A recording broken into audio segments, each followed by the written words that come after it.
उसरगे खेती किसानी, भुइयां मा जागे जवानी।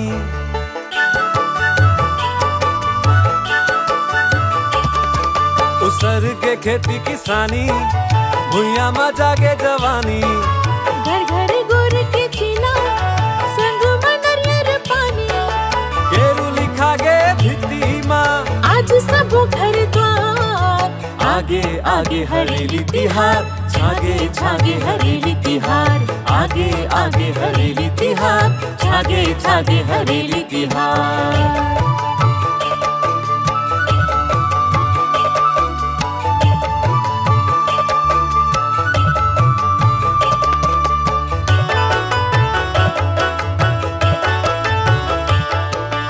पहली तिहार के आवत करबो पहली सफाई।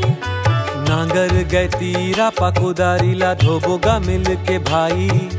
कुल देवता ला मनाबो, संग मा ठाकुर दिया। धूप के हुम चढ़ाबो, चौरा मा जलाबो दिया, चौरा मा जलाबो दिया। आगे आगे हरेली तिहार, छागे छागे हरेली तिहार। आगे आगे हरेली तिहार, छागे छागे हरेली तिहार।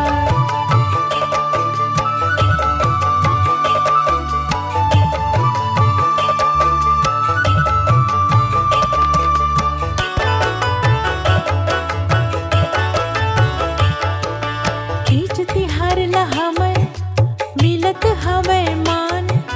नरवा गरवा घुरवा बारी देवते यहाँ पहचान। गढ़बुनवा छत्तीसगढ़ सपना हो ही साकार। उत्कृष्ट शिक्षा के घलो रिहिस है दरकार।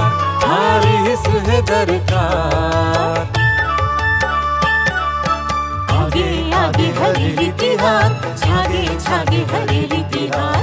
आगे आगे हरेली तिहार, छागे छागे हरेली तिहार। आगे आगे हरेली तिहार, छागे छागे हरेली तिहार। आगे आगे हरेली तिहार, छागे छागे हरेली तिहार।